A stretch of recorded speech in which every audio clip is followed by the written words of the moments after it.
Le Grand Canyon, c'est beaucoup de choses, visuellement époustouflant, mais surtout, il est immense. Et quand quelque chose est aussi gros, il est facile de se perdre. Certains des objets perdus retrouvés dans le Grand Canyon sont incroyablement étranges. Ce sont les découvertes les plus étranges faites dans le Grand Canyon. Numéro 1. Une nouvelle espèce d'insecte a été découverte dans une grotte sur la rive nord du Grand Canyon, surprenant les scientifiques. Cette créature, appelée pseudoscorpion, ressemble à un scorpion mais avec des différences, comme l'absence de dard et la perte de ses yeux due à son évolution dans l'obscurité totale. Jay Judson de la Northern Arizona University a identifié des spécimens uniques entre 2005 et 2007, nommés Hesperoin brady et Tubrocherne. Ces pseudoscorpions mesurent environ 0,12 pouces et se nourrissent de petits invertébrés. Étonnamment, ils ont un comportement social unique, ils utilisent leurs pinces pour faire du stop, s'accrochant à d'autres animaux pour parcourir de longues distances et disperser efficacement leurs gènes. Numéro 2. Depuis les années 1950, de l'uranium a été découvert dans le Grand Canyon, provoquant des dégâts dus à l'exploitation minière. L'uranium a été découvert pour la première fois près du bord sud du canyon, à la mine de cuivre Orphan. Bien que certaines zones aient été désignées propriétés privées depuis 1906, de l'uranium a été découvert dans d'autres régions de l'Arizona où des roches se sont effondrées formant des cheminées de brèches. Après la découverte de l'uranium, les groupes autochtones, les gouvernements locaux et les défenseurs de l'environnement se sont battus contre l'exploitation minière près du Grand Canyon, arguant des dommages causés à l'écosystème et au patrimoine culturel. En 2012, une interdiction de 20 ans sur l'exploitation minière dans certaines zones a été instaurée. Bien qu'il existe 600 clins miniers à proximité du Grand Canyon, l'opposition persiste, car la communauté autochtone considère la région comme son foyer et craint des impacts environnementaux et culturels à long terme. Numéro 3. Il y a environ 4000 ans, les humains préhistoriques habitaient le Grand Canyon, chassant et vivant en groupe. Des preuves de leur présence, notamment des figurines de brindilles fendues, ont été trouvées dans des grottes du canyon et près de Flagstaff, en Arizona, dans les années 1930. Ces objets anciens ont été datés au radiocarbone et sont estimés à plus de 4000 ans. Cette découverte remet en question les idées antérieures sur l'activité humaine dans le canyon, indiquant une présence humaine il y a plus de 4000 ans. On pense que les figurines auraient pu faire partie de rituels de chasse en raison de leur association avec les restes de grands animaux dans les grottes. Certains pensent que les grottes représentaient des entrées vers le monde souterrain. Ces figurines démontrent le talent artistique des anciens humains et peuvent être appréciées davantage au musée de l'État de l'Arizona. Numéro 4. Au cours de la dernière période glaciaire, le Grand Canyon était un environnement plus frais et plus humide, abritant le paresseux terrestre Shasta, aujourd'hui éteint. En 1936, des spécialistes tels que Mark Raymond Harrington et Edward Shank ont étudié la grotte Rempart dans le Grand Canyon, connue pour ses fossiles de ce paresseux. Depuis, la grotte a révélé de nombreux restes et excréments de l'animal. En 1942, Remington Kellogg du Musée national d'histoire naturelle du Smithsonian a mené des fouilles, fournissant des informations précieuses sur l'anatomie du paresseux terrestre Shasta à partir de découvertes dans la grotte. Rempart Cave a montré des restes de paresseux terrestres de la taille d'un ours, indiquant leur utilisation depuis des millénaires. Même si l'on pensait que son extinction était due au changement climatique, les preuves indiquent qu'elle était due à la chasse humaine. Cela souligne l'impact humain sur l'environnement. Le Grand Canyon préserve ses vestiges, rappelant l'époque où ces animaux étaient communs. Leur régime herbivore a été confirmé par les excréments, expliquant leurs griffes et d'autres caractéristiques. Numéro 5. Il y a 313 millions d'années, un grand reptile a laissé des empreintes sur une dune du Grand Canyon, qui ont ensuite été préservées au fil du temps. En 2016, le professeur de géologie Alan Creel et ses étudiants ont découvert ces empreintes sur le Bright Angel Trail. Étonnamment préservées, Creel les a photographiées et les a partagées avec le géologue Steve Rowland. Après examen, Roland a déterminé que l'animal avait la taille d'un chakoala moderne, et les traces suggèrent qu'ils ont été laissés par deux créatures, probablement de la même espèce, avec un intervalle de temps entre elles. La découverte des empreintes de pas dans la formation Mannock du Grand Canyon a révélé des informations cruciales sur l'évolution des amniotes. Bien que l'on pensait que ces animaux avaient besoin d'eau pour vivre, les empreintes de pas dans une dune suggèrent qu'ils se sont adaptés à la Terre au début de leur évolution. De plus, ils ont montré un schéma de mouvement unique, indiquant que ce comportement a évolué beaucoup plus tôt que prévu. Cette découverte, considérée comme la plus ancienne empreinte de vertébrés du Grand Canyon, a suscité l'intérêt scientifique pour ses connaissances sur l'histoire évolutive des animaux terrestres. Numéro 6. Au XXe siècle, une ville ancienne dont les origines seraient égyptiennes a été découverte dans le Grand Canyon. En 1909, l'Arizona Gazette rapporta cette découverte dans un article de fond. Une citadelle souterraine a été découverte avec des artefacts, des hiéroglyphes et des restes momifiés. L'explorateur G.E. Kincaid, avec le soutien du professeur S.A. Jordan du Smithsonian, a fait cette découverte dans une zone peu explorée du canyon. Il était considéré comme l'un des sites archéologiques les plus anciens des États-Unis. Une statue semblable à Bouddha, des restes momifiés, des armes en cuivre et des greniers contenant des graines ont été trouvés dans des grottes, indiquant une ville qui abritait jusqu'à 50 000 personnes. La découverte de 1909 a suscité une controverse, si certains la considéraient comme authentique, d'autres en doutaient. Bien que le Smithsonian l'ait nié, des spéculations circulent sur une éventuelle dissimulation. Malgré les doutes, beaucoup défendent sa véracité, considérant le récit de Kincaid et Jordan comme une histoire intrigante du Grand Canyon. Numéro 7. Racetrac Playa, dans la Death Valley, en Californie, l'un des endroits les plus inhospitaliers de la planète. Ce vaste lit de lac asséché et brûlant semble sortir d'un autre monde, et pas seulement en raison de sa désolation. Ici, les rochers, certains pesant des centaines de kilos, semblent défier les lois de la nature, glissant mystérieusement à travers le désert sans que personne ne les touche. Ces énigmatiques, pierres à voile, laissent derrière elles de longues traînées sinueuses dans le sable, comme si elles se déplaçaient seules dans une danse lente et fantomatique. Le plus déconcertant est que, malgré des décennies d'études, aucun scientifique n'a été témoin de son mouvement. Il n'y a aucune empreinte humaine, ni aucun signe d'intervention, juste ces marques énigmatiques qui suggèrent un voyage solitaire et silencieux à travers le désert. C'est un mystère qui déconcerte les chercheurs depuis plus d'un siècle, une énigme enfouie au cœur de la vallée de la mort qui continue de défier toute explication logique.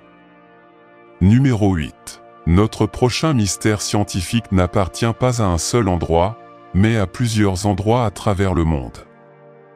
Ce sont des sphères de pierre et, dans certains endroits, elles sont si courantes que les gens passent simplement devant elles sans jamais se demander comment elles sont arrivées là. Cela est vrai même pour la sphère de la taille d'un ballon de plage encastré à près de 6 pieds dans un mur du réservoir Shallow à Columbus, Ohio. L'Ohio est un point chaud particulier pour ces sphères, dont la taille varie de quelques centimètres à plusieurs pieds, mais qui semblent généralement avoir la même taille que des boulets de canon. L'explication officielle est qu'il s'agit de concrétions carbonatées, bien que les experts ne soient pas sur des détails précis de leur formation et de leur croissance. À la base, ils sont constitués de dolomite ou de calcaire, mais ils existent dans des couches de schiste et poussent le schiste vers l'extérieur à mesure qu'il se développe. Le processus serait similaire à la façon dont une huître peut prendre un grain de sable et le transformer en perle. Avoir des centaines d'exemples à observer dans l'Ohio et des milliers d'autres dans le monde n'a pas permis aux scientifiques de nous dire exactement comment et pourquoi ces concrétions se produisent et pourquoi elles prennent toujours cette forme. Numéro 9. Il y a une partie de la Sibérie qui est connue comme la fin du monde. Si jamais vous y aviez passé du temps, vous comprendrez vite pourquoi. Le climat est si rude qu'il peut être mortel, mais pas autant que le trou de 80 mètres apparu dans la nuit de 2014. Cette partie du nord de la Sibérie est riche en gaz naturel, c'est pourquoi on craignait initialement l'apparition soudaine d'un gigantesque cratère. ont été causées par une énorme explosion de gaz sous la péninsule de Yamal.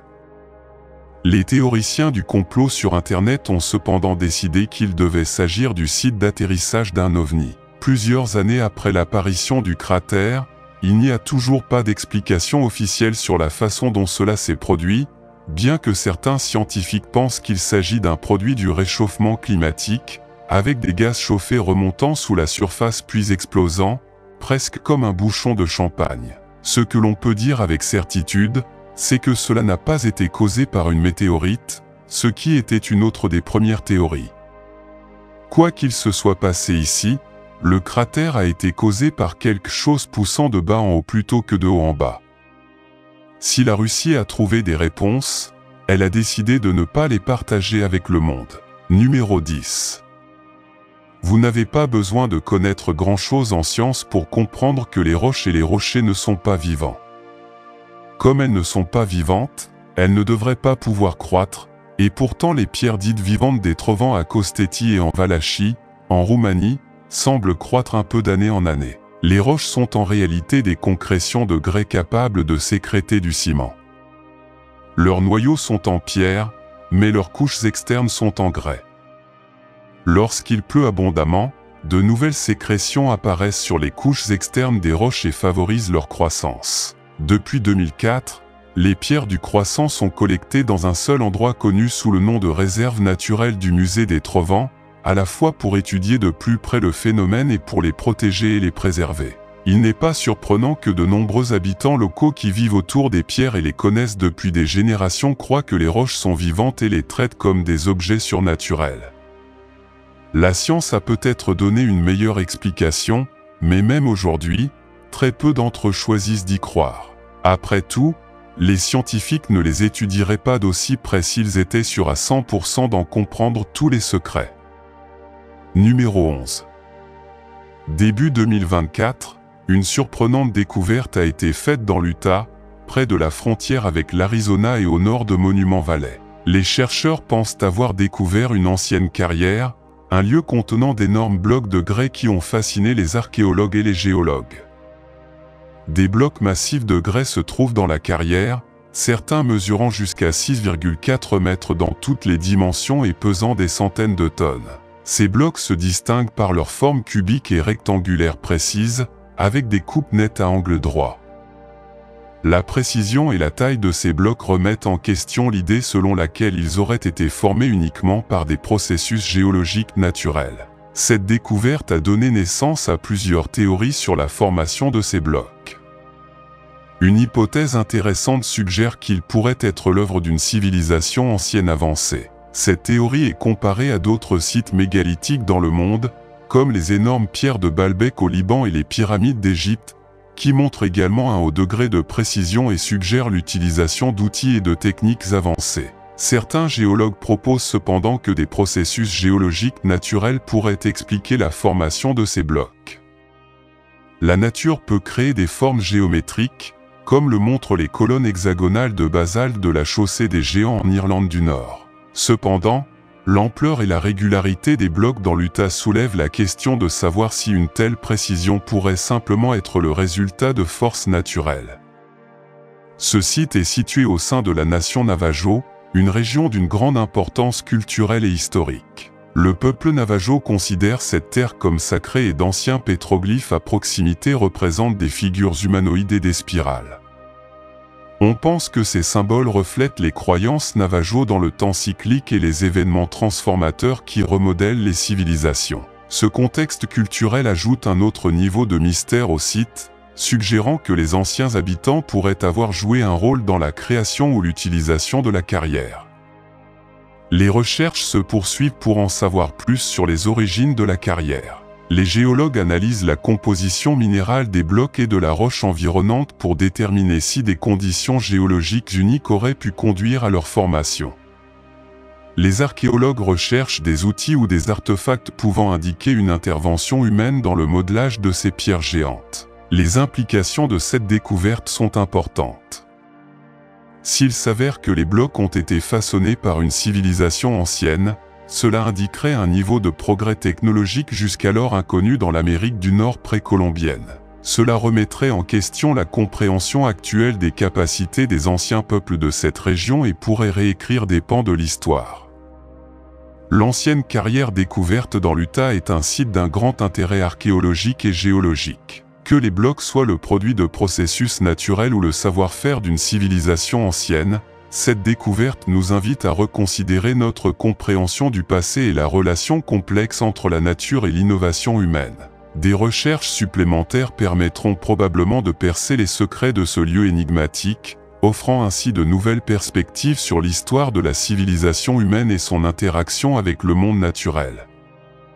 Numéro 12. La Nouvelle-Zélande est connue pour ses paysages époustouflants, sa riche culture maori et son histoire géologique unique. Cependant, parmi les forêts luxuriantes de l'île du Nord, à proximité du majestueux lac Taupo, se trouve une structure énigmatique qui déroute les archéologues, les géologues et les passionnés d'histoire depuis des années, le mur de Kemanawa. Cette mystérieuse formation de blocs de pierre, à l'apparence presque artificielle, a été au centre d'intenses débats sur son origine, sa fonction et son importance dans l'histoire de la région.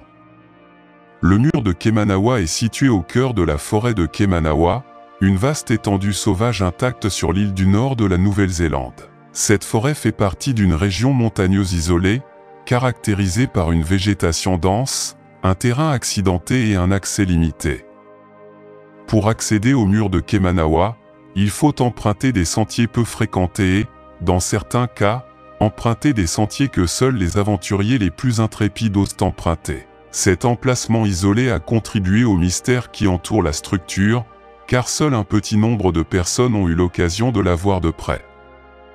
La proximité du mur de Kemanawa avec le lac Taupo, le plus grand lac de Nouvelle-Zélande et vestige d'une caldeira volcanique, ajoute une couche supplémentaire d'intrigue géologique à la région. L'environnement environnant est imprégné d'histoire naturelle, avec des couches de cendres volcaniques et des formations géologiques uniques datant de plusieurs milliers d'années. C'est dans ce contexte naturel impressionnant et chargé d'histoire que se situe le mur de Kemanawa, comme s'il s'agissait d'une pièce de plus d'un puzzle géologique et culturel qui reste encore à résoudre.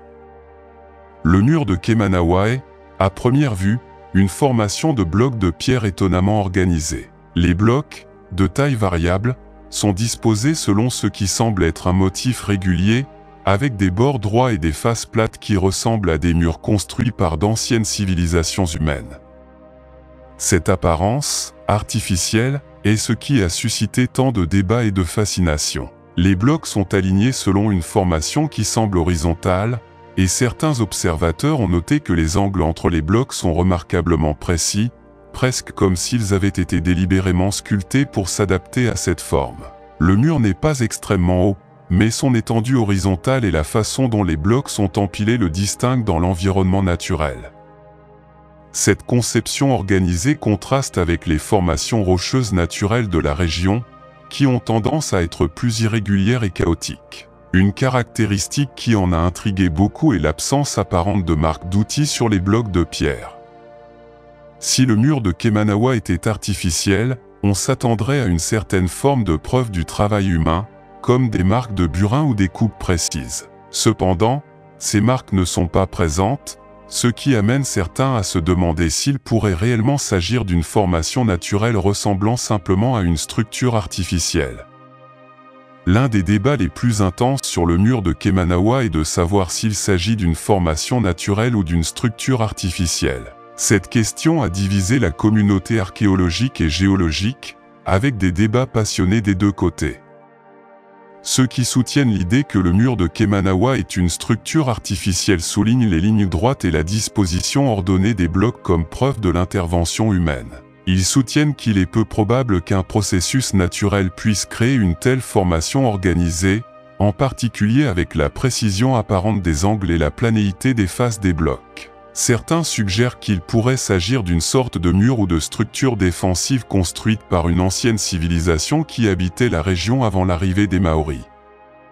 D'un autre côté, de nombreux géologues et scientifiques soutiennent que le mur de Kemanawa est une formation naturelle. Ils soulignent que des processus géologiques tels que l'exfoliation, où les couches de roches se détachent en feuilles en raison de la dilatation et de la contraction thermique, sont la cause probable de l'apparence du mur. Selon cette théorie, l'aspect organisé du mur de Kemanawa serait le résultat de la fracturation naturelle de la roche en blocs géométriques, un phénomène qui, bien que rare, n'est pas inconnu en géologie. Pour ceux qui croient que le mur de Kemanawa est une structure artificielle, l'une des théories les plus intrigantes est qu'il pourrait être l'œuvre d'une civilisation pré-maori inconnue. Cette théorie suggère qu'avant l'arrivée des Maoris en Nouvelle-Zélande, il pourrait y avoir eu une culture avancée qui a laissé sa marque sur la région à travers des constructions telles que le mur de Kemanawa. Certains partisans de cette idée évoquent des légendes et des mythes d'autres groupes polynésiens, ainsi que des parallèles possibles avec des structures mégalithiques d'autres parties du monde,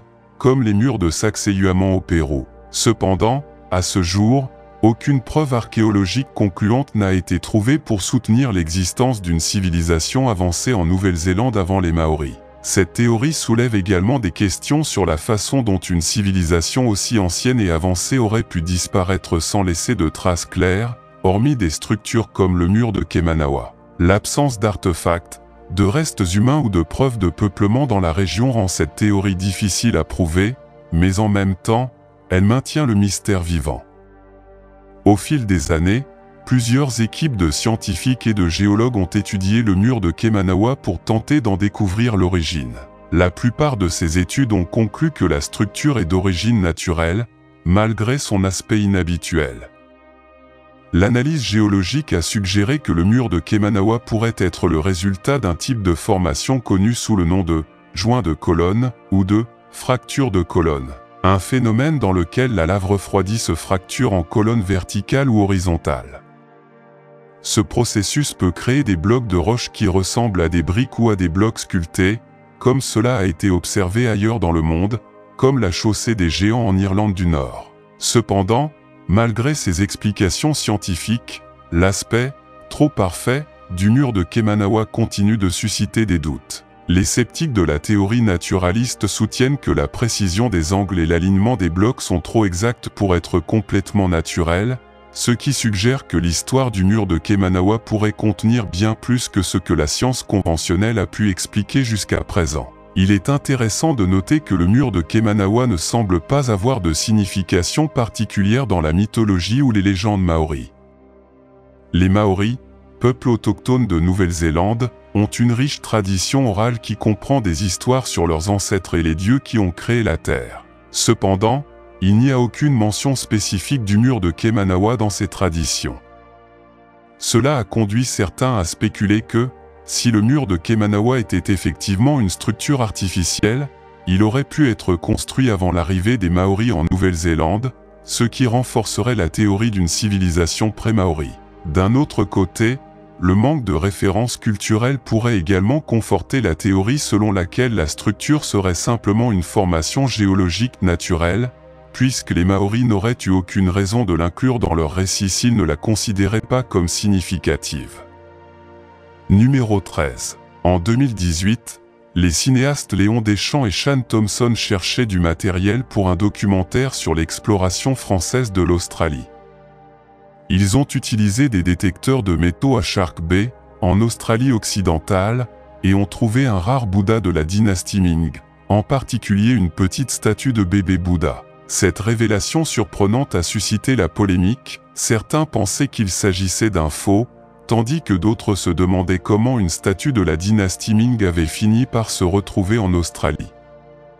Les experts ont déterminé son authenticité après un certain temps, mais le mystère de son origine persistait. La statue, haute de 15 cm et pesant 1 kg de bronze, datant soi-disant de plusieurs centaines d'années en Chine, a suscité des spéculations sur sa présence en Australie.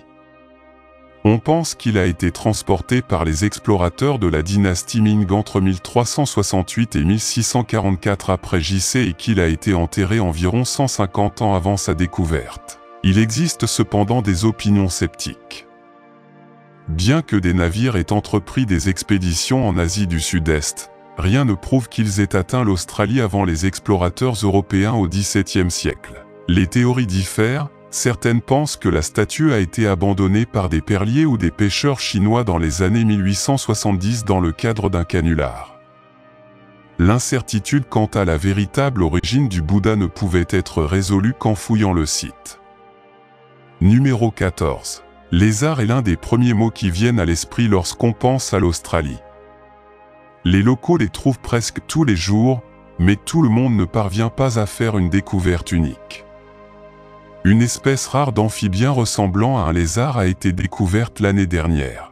Les experts pensent que la créature identifiée habitait l'Australie il y a environ 247 millions d'années. En 1997, Michael Madus, agriculteur à la retraite, a découvert les restes fossilisés d'un amphibien alors qu'il réparait un mur de jardin en Nouvelle-Galles du Sud. Après avoir découvert le fossile, il a contacté le musée australien de Sydney et a transféré la découverte. Des experts, dirigés par le paléontologue Lanken Hart, ont étudié les restes pendant plus de 25 ans pour découvrir la vérité derrière le fossile. Heureusement, un autre squelette bien conservé a été découvert, permettant aux chercheurs de résoudre le mystère. Hart et d'autres paléontologues suggèrent que l'amphibien mesurait environ 1,5 m de long et ressemblait à la salamandre géante chinoise par la structure de sa tête. Cette créature, appelée Ariton supinatus, était nettement plus grande que ses descendants modernes, comme l'indiquent ses côtes et ses tissus mous. On pense que cet amphibien prédateur a vécu dans les lacs et les ruisseaux d'eau douce de Sydney et appartient à la famille des Tinospondylii, connue pour avoir survécu aux extinctions massives sur Terre. Cette découverte constitue un ajout précieux à la chronique paléontologique australienne, puisque seuls 3 fossiles de la famille des amphibiens rustiques avaient été identifiés auparavant dans la région. Numéro 15. Le dragon épineux, le démon ou le Moloch, ce sont tous les noms d'un petit lézard appartenant à la famille Agamida qui vit dans les déserts sablonneux de l'ouest et du centre de l'Australie. Le dragon épineux pourrait être l'une des créatures les plus fantaisistes et intéressantes du continent. Le dragon épineux, couvert d'épines, survit dans des conditions difficiles en recherchant constamment de la nourriture et de l'eau.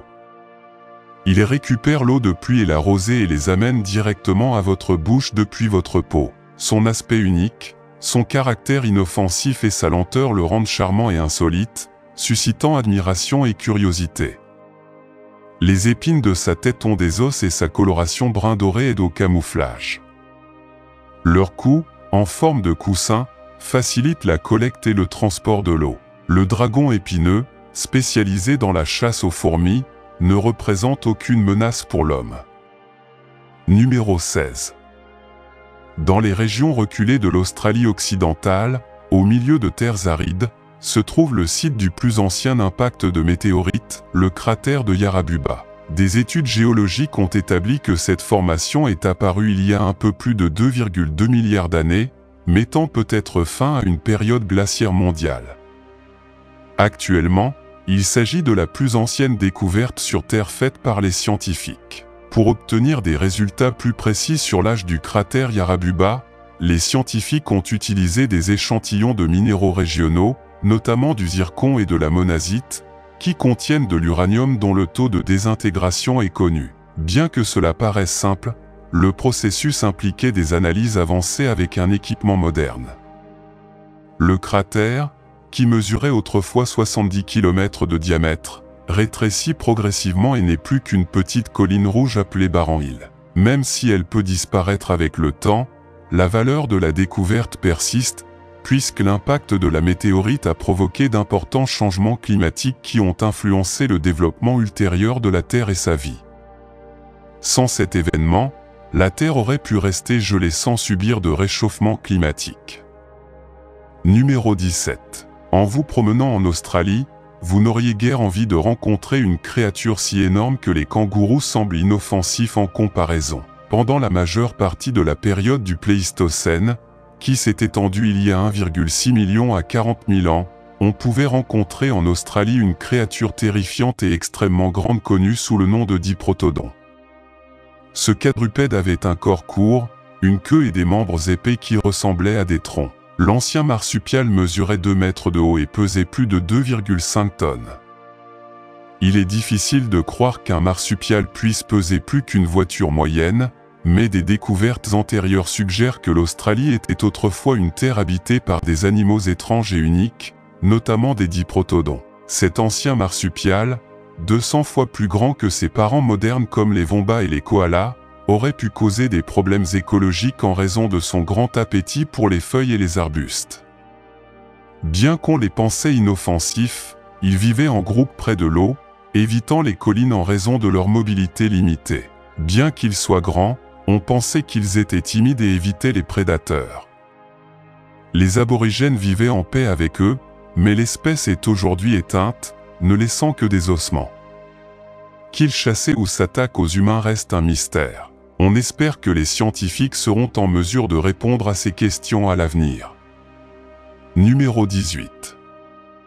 Grâce aux images satellites, des scientifiques ont fait une découverte surprenante dans le désert du Sahara en Libye. Plus de 100 structures ressemblant à des châteaux fortifiés ont été découvertes, datant d'environ 2000 ans. Ces constructions sont l'œuvre de l'ancienne civilisation garamante, dont on sait peu de choses. Cette découverte est précieuse pour les historiens et les archéologues. Lors de l'exploration des ruines, des experts de l'université de Leicester ont trouvé des structures atteignant 4 mètres de haut, des restes de maisons locales, des pyramides funéraires et des systèmes d'irrigation. Cette découverte remet en question les anciennes chroniques romaines qui décrivaient les Garamantes comme des nomades sauvages, car les ruines suggèrent qu'il s'agissait d'une civilisation sédentaire et avancée, capable de s'adapter à la vie dans une région désertique soumise à d'incroyables sécheresses. Numéro 19. Saviez-vous qu'il existe un endroit extrêmement chaud et unique sur Terre appelé la dépression de Danakil? Il est situé dans le désert du même nom en Éthiopie. La région possède des paysages étonnants, avec des gisements de sel, des geysers de soufre et un lac de lave dans un volcan. Il est reconnu comme l'endroit le plus chaud et le plus bas du monde, situé à 125 mètres sous le niveau de la mer. Même si les conditions sont difficiles, les scientifiques ont fait ici d'importantes découvertes, comme des restes d'Australopithecus afarensis vieux de plus de 3 millions d'années. Il a également été constaté que des micro-organismes vivent dans l'eau chaude qui sort des roches malgré les conditions difficiles. Bien que Danakil ressemble à un endroit infernal, il est populaire auprès des touristes et autour de la dépression se trouvent des colonies où vivent des gens. Numéro 20. Le Sahara, l'un des déserts les plus grands et les plus chauds du monde, est connu pour ses conditions extrêmement arides. Or, en janvier 2021, un événement météorologique inhabituel s'est produit dans cette vaste région désertique, à proximité de la ville d'Ain Sefra en Algérie. Pour la première fois depuis de nombreuses années, le désert était recouvert de neige, un phénomène surprenant étant donné l'environnement normalement inhospitalier aux précipitations solides. Les dunes de sable, généralement une mer chaude et dorée, ont été transformées par une couche de neige et une fine couche de glace qui se sont formées lorsque les températures nocturnes sont tombées à -2 degrés Celsius. Cette baisse était particulièrement faible par rapport à la moyenne habituelle de janvier, qui est d'environ 14 degrés Celsius. Ce phénomène n'est pas totalement sans précédent, le Sahara a en effet connu des épisodes de neige à d'autres occasions, comme en 1979, 2016 et 2018. Ces événements mettent en évidence la variabilité climatique de la région, malgré sa réputation d'être l'un des endroits les plus secs de la planète. Au cours des dernières centaines d'années, le Sahara a connu de nombreux changements climatiques. Bien que la région soit aujourd'hui connue pour son extrême sécheresse, les scientifiques ont proposé que, sur une période d'environ 15 000 ans, le désert pourrait subir une transformation significative et se couvrir d'une végétation verte. Cette prédiction suggère un avenir dans lequel le Sahara pourrait passer du statut de désert aride à une région dotée d'un écosystème beaucoup plus vert et diversifié.